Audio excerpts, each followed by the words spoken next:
Assalamualaikum warahmatullahi wabarakatuh. Saya Sonata Mahardika, dan pada video kali ini saya akan membahas tentang penerapan K3 di tempat kerja.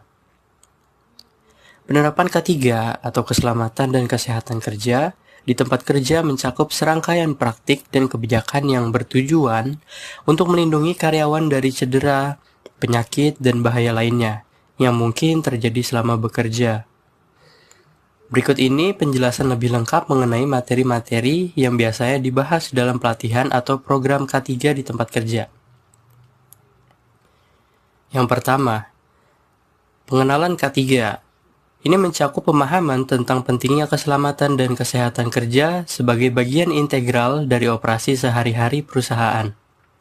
Ini juga termasuk pemahaman bahwa setiap karyawan memiliki peran dalam menjaga keamanan dan kesehatan mereka sendiri, serta juga rekan kerja lainnya.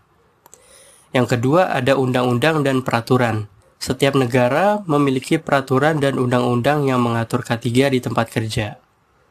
Materi ini membahas kepatuhan terhadap regulasi ini, termasuk kewajiban perusahaan dalam menyediakan lingkungan kerja yang aman, dan juga kesehatan bagi karyawan.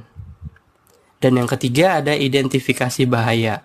Proses untuk mengidentifikasi berbagai jenis bahaya di tempat kerja seperti bahaya fisik, misalnya mesin bergerak, kimia, misalnya bahan berbahaya, biologis, misalnya paparan terhadap patogen, ergonomis, misalnya posisi kerja yang tidak ergonomis, dan bahaya psikososial, misalnya stres kerja atau pelecehan. Yang keempat, ada penilaian risiko. Setelah bahaya diidentifikasi, langkah selanjutnya adalah mengevaluasi risiko yang terkait dengan bahaya tersebut. Ini melibatkan analisis seberapa sering dan seberapa besar potensi kerugian atau bahaya dapat terjadi. Yang kelima, ada pengendalian risiko. Langkah-langkah untuk mengurangi atau menghilangkan risiko seperti penggunaan alat pelindung diri atau APD, modifikasi proses kerja, penggunaan tanda peringatan, atau perbaikan desain tempat kerja. Yang keenam, pelatihan dan kesadaran. Pelatihan adalah kunci dalam mengedukasi karyawan tentang risiko yang ada, serta bagaimana cara menggunakan peralatan dan alat yang aman. Kesadaran akan K3 juga ditekankan agar karyawan selalu waspada terhadap lingkungan kerja mereka. Dan yang ketujuh, ada pengawasan dan pelaporan. Sistem untuk mengawasi dan memastikan bahwa praktik K3 diterapkan secara konsisten di tempat kerja.